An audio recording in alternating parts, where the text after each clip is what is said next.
to sing with you. We'd love to have. And let's just, before we have our speaker, let's just set the container. Okay, we're going to sing, the words are on the back of your program. Sweet, sweet Holy Spirit. We're going to sing it 3 times through. What we're doing here is we're setting a container. So we set a container with our prayer. We set a container with our meditation.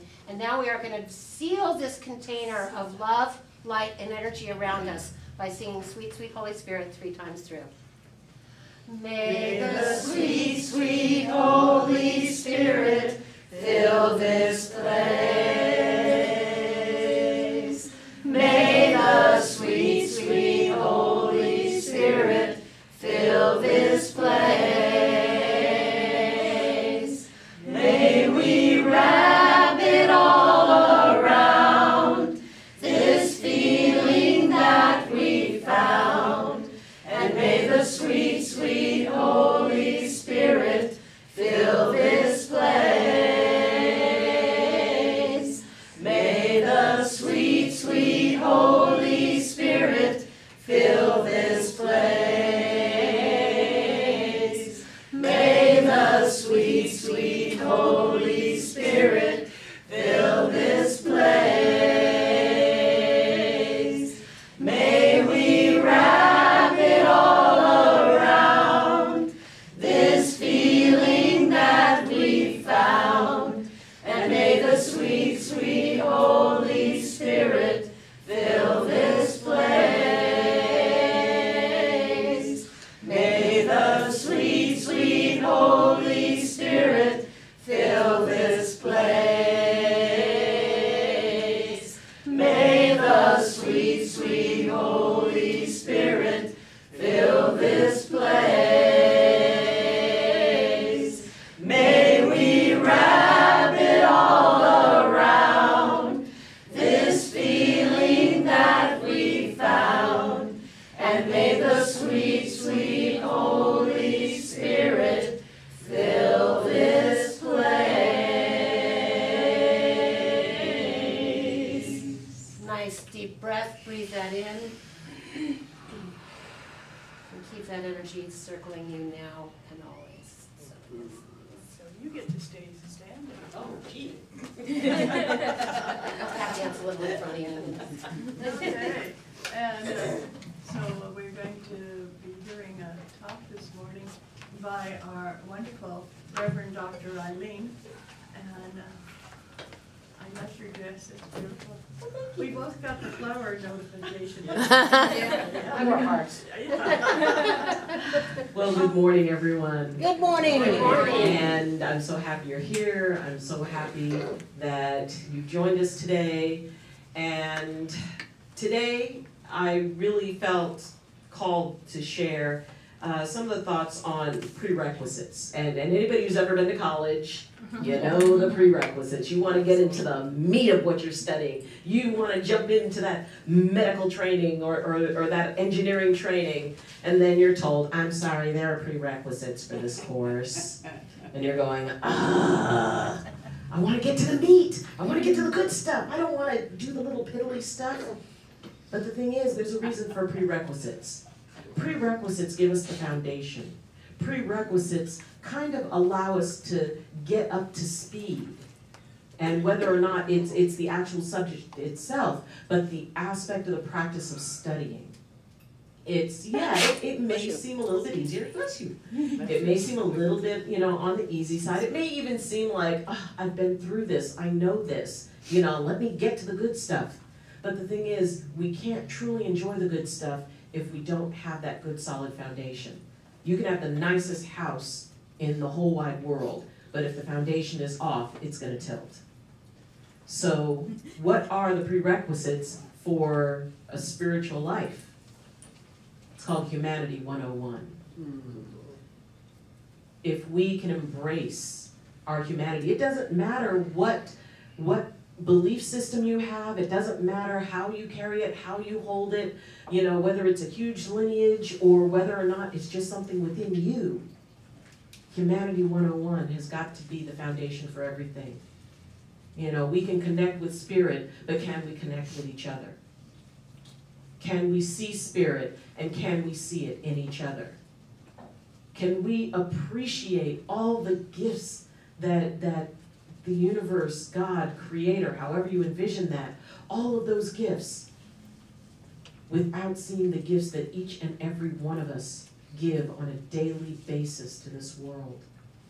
Now, maybe somebody believes differently than you, and maybe that belief doesn't resonate. It doesn't have to. To appreciate that that is a human being doing the best they can with the tools they have in that moment. That no matter what they believe, it doesn't have to be sacred to me to be sacred to them. And frankly, if it is sacred to them, it is sacred to me, because that's my choice, to honor what somebody else believes. One of the favorite things about the Universal Church of the Master is that, you know, it started with a Christian-based foundation, but it said that everybody is able to find what spirit means to them. That each person is unique, each path is unique. Many rivers lead to the same ocean. And somebody may have something within them that is just their belief. They may not have even shared it with any other person, but it's their personal relationship with the universe. It's whatever helps them get through the day. It's whatever helps them to choose to act with compassion rather than be mad at the person who just cut you off. Mm-hmm. It's that thing that helps you reach out to somebody.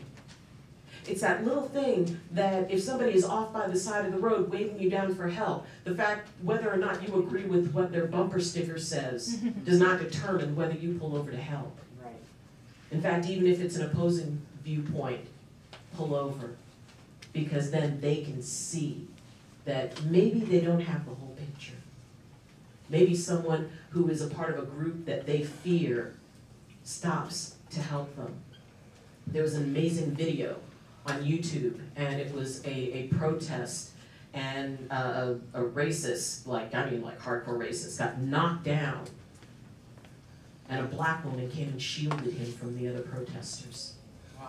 She put her body in the way. She said, "You will not," because, you know, they were, you know, I guess he was spouting off a bunch of stuff, and they were going to come in at him.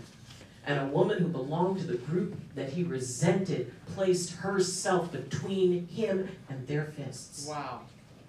You tell me that isn't spirituality. That isn't an act. I mean, I don't even know what her spiritual, you know, thing was. But in that moment, that was pure spirituality.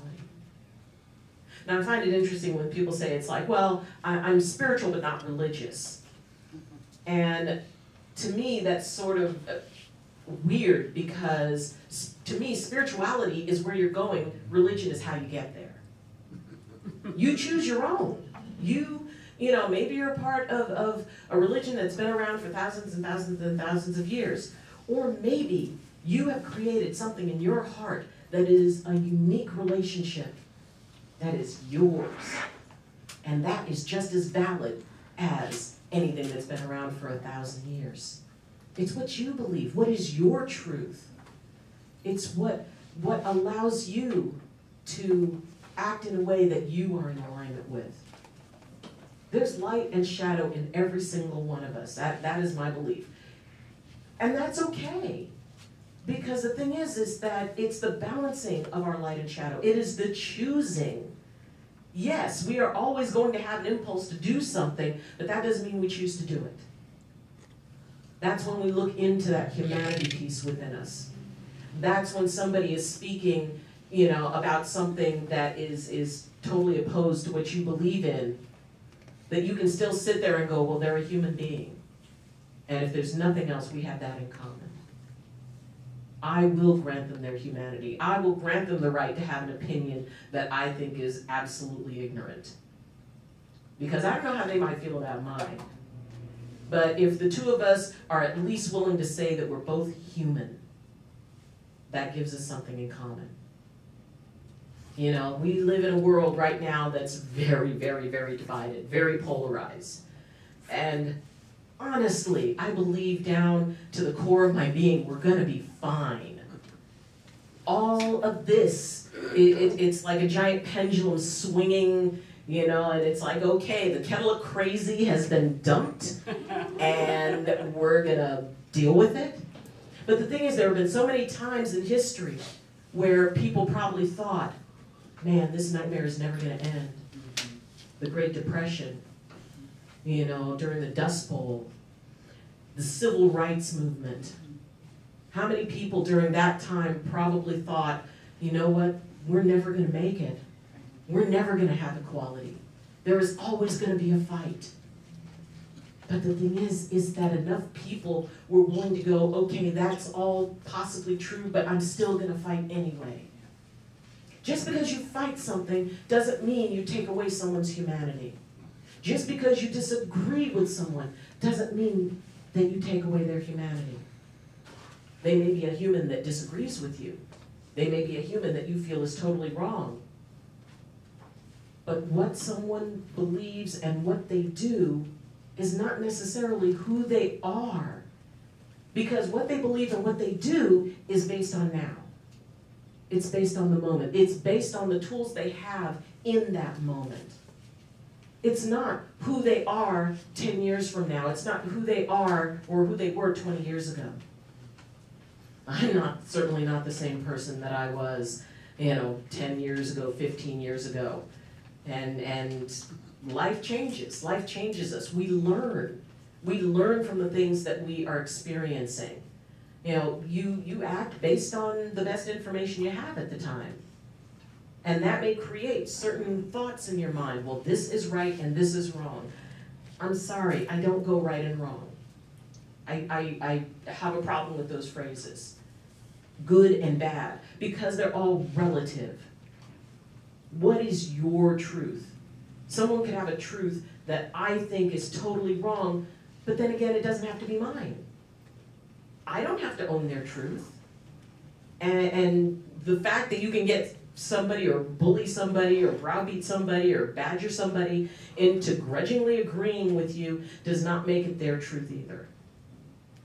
You could have a truth that no one believes in, but as long as it's yours, it's true. Just be willing to have your mind open enough to go, this is true for me now. Let's see if it's true tomorrow for me. And if something comes in, it's like, wow, I didn't know that. Now my truth is expanded. You don't have to be wrong to grow. You don't have to be wrong or proven wrong, or even if everybody disagrees with you. I have friends who are on every possible political and social and every spectrum. And sometimes they feel they have to be careful because, it's like, well, if I really speak how I feel in front of this particular group, then I'm going to get jumped on. I'm going to get picked on. I'm going to have people rushing to me, telling me all the reasons why I'm wrong in what I feel. And yet not one of them asks me why I feel that way. One of the greatest questions that I know, and one of the best ways to help diffuse a situation of having that gap between you is just to say, I don't really understand why you believe what you do, but I'd like to try. Can you explain it to me? And it is amazing how that phrase can open doorways. You can just, well, you don't believe what I believe, so that's it. No conversation. Because I know I'm right.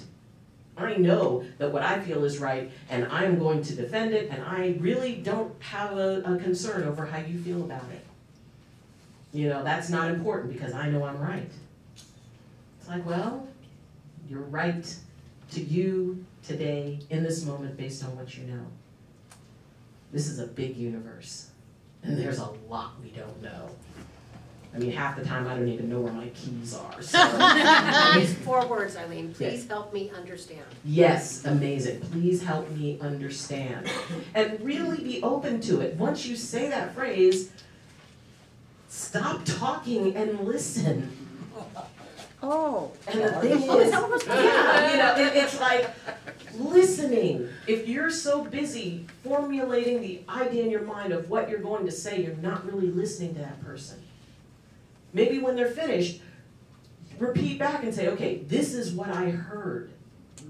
Let me know if what I heard was what you were saying. Because sometimes it's not. Sometimes the message transmitted is not the message received. And that's part of humanity, because we have filters. We've got the filter of, it's like, okay, this person is coming up to me, and they're tall, and my ex-boyfriend was tall, and he dumped me, so tall people are bad, and, it's like, whatever. Whatever, it's like, oh, wow, they're wearing a watch, just like the person who I didn't like, or, oh, they're wearing a necklace, just like someone I trust, so I'm going to trust them. We have filters. We have things that are based on our life experience, and that can interfere with the message going through. You may not be speaking to someone as much as you're speaking to their fear, because your message may hit their fear first. Your message may hit their anger first.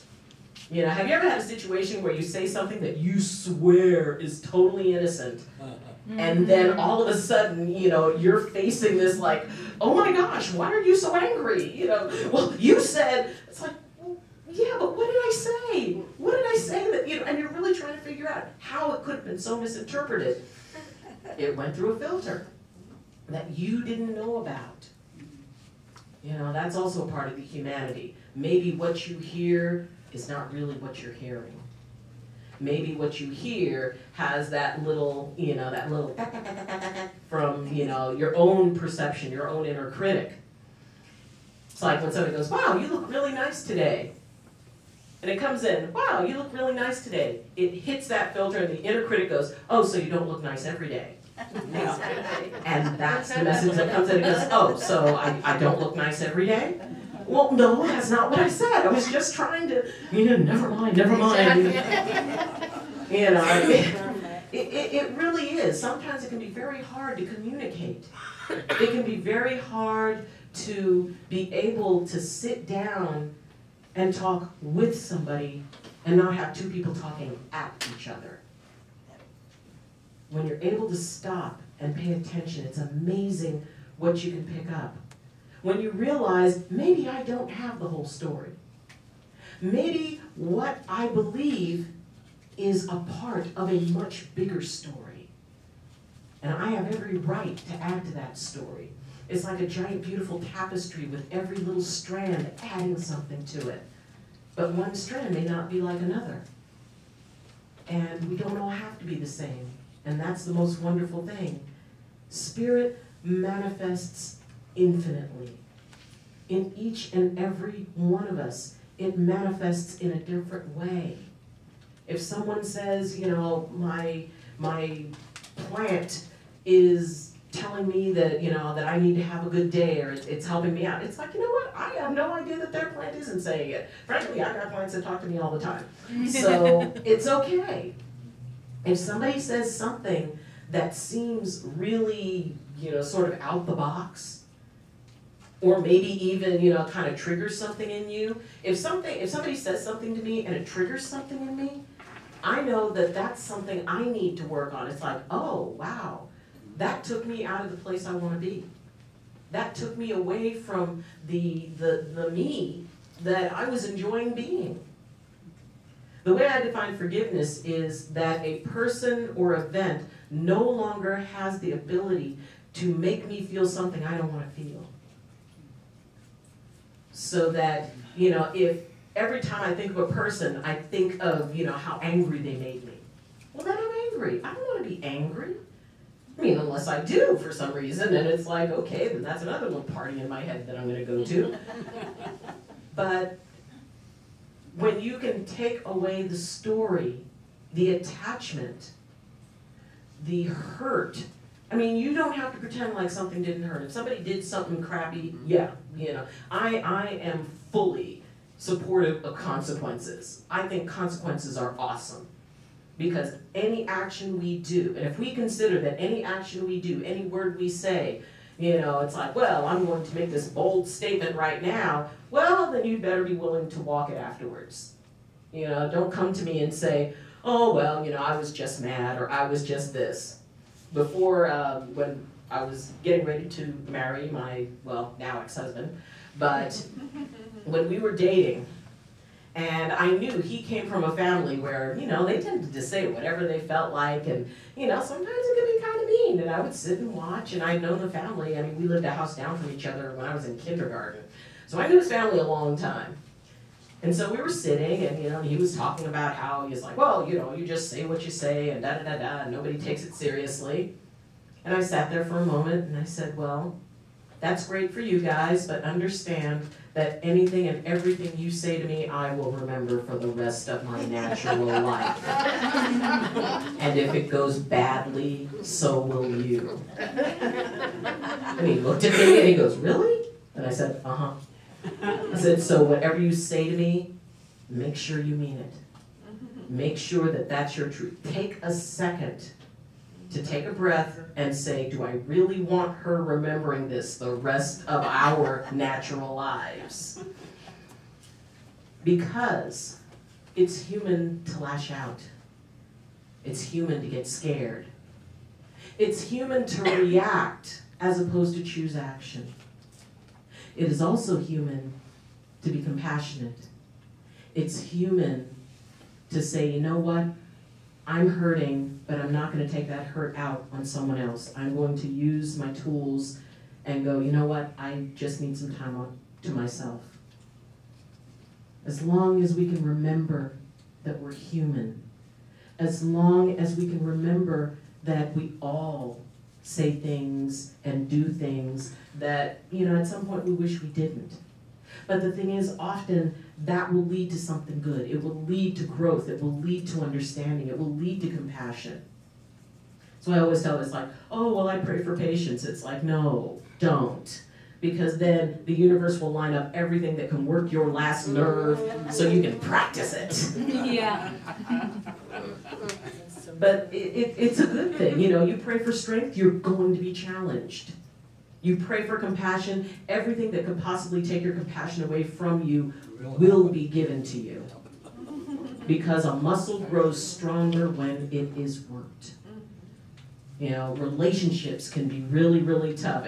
Oddly enough, it can often be hardest to remember the humanity in the people closest to you than in strangers. Mm-hmm. You know, you have a stranger, it's like, you know, hey, you know, says something, it's like, oh, well, they're just having a bad day.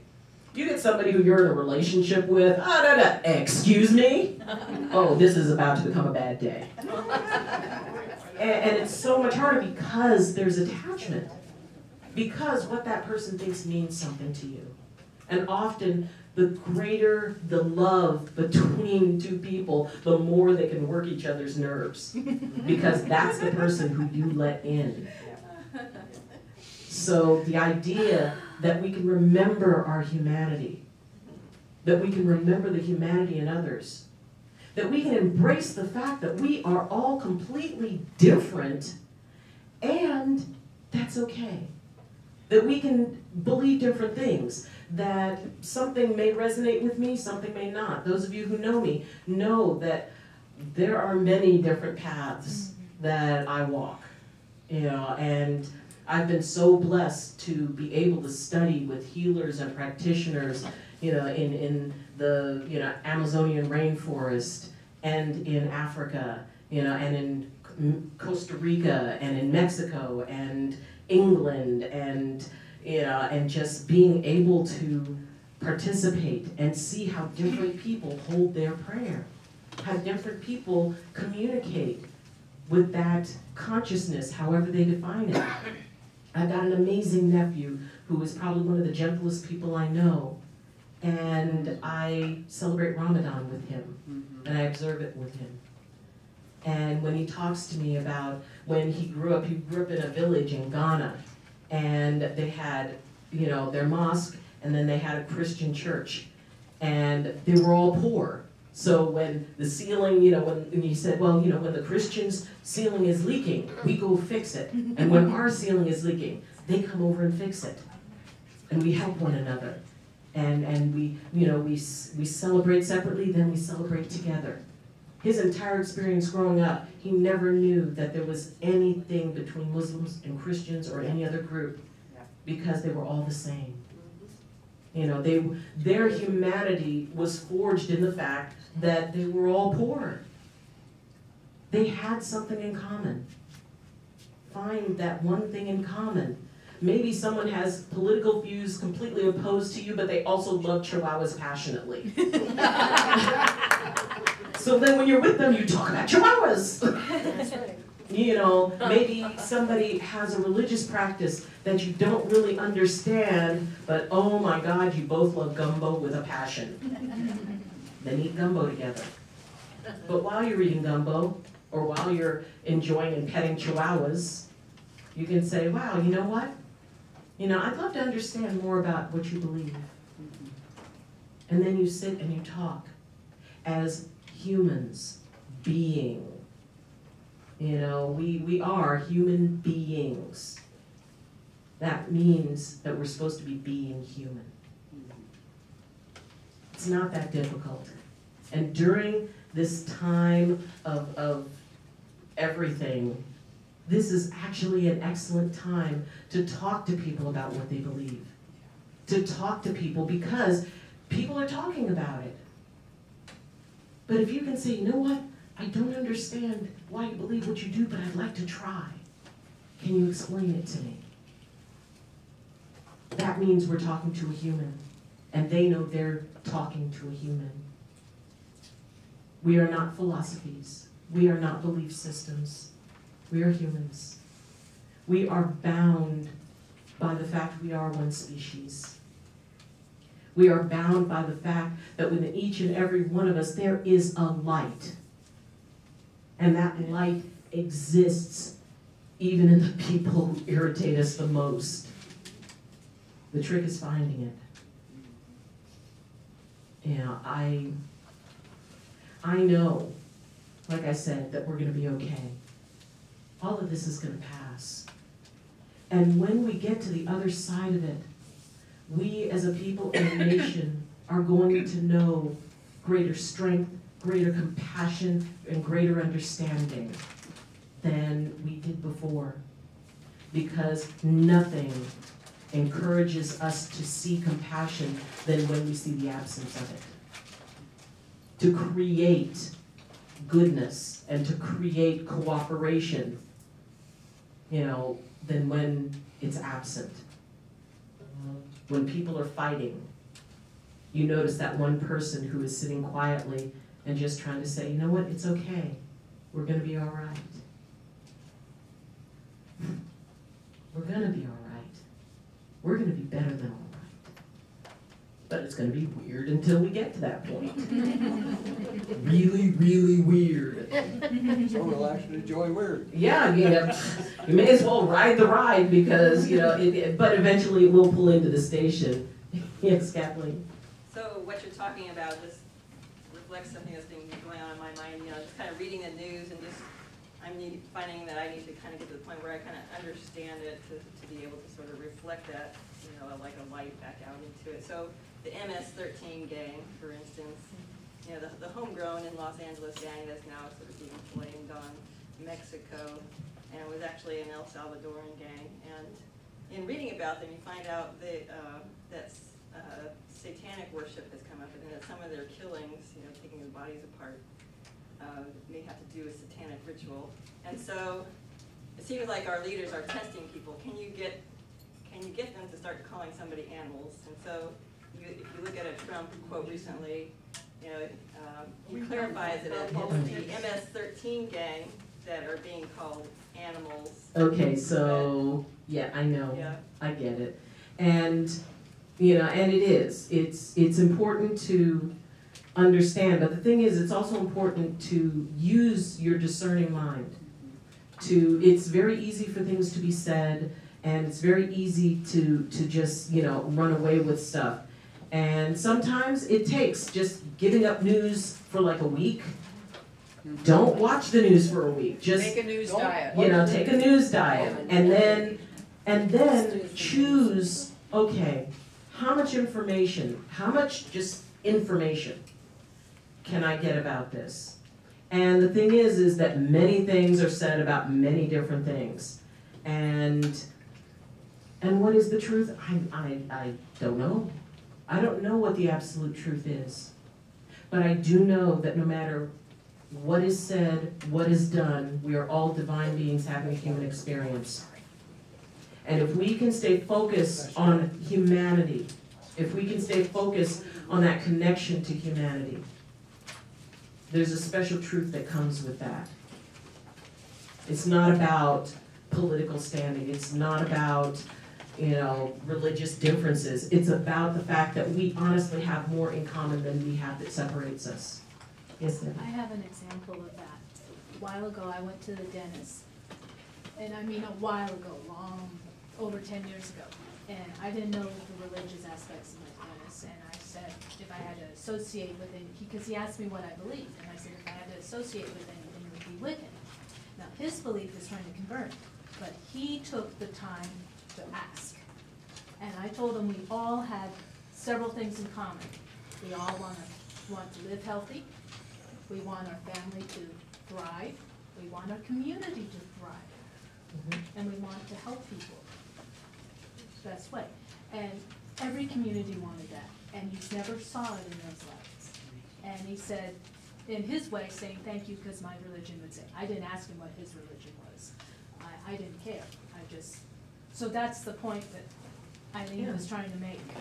Yeah. I thought that was a good story. Thank you. Thank you, Jen. And I would say just also, not even going to the place where you could call somebody like MS-13 animals. Just be really careful, just to stay in that place. Even the most horrible thing you can ever think of. Yeah.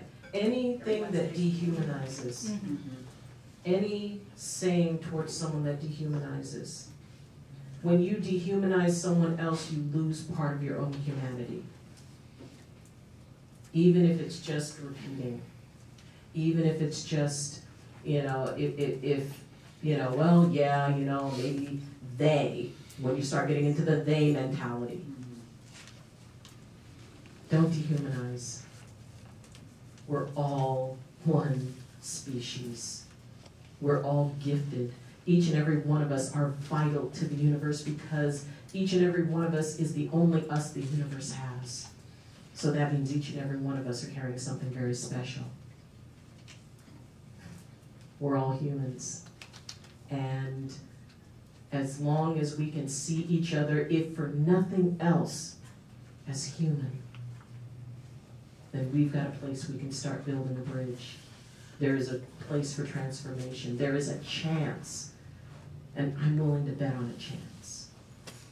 Because like I said, I know it's all going to work out anyway. But in the meantime, we can use this as an opportunity to make sure we get our prerequisite of humanity 101 down, and then we move into that place of spirituality. Thank you.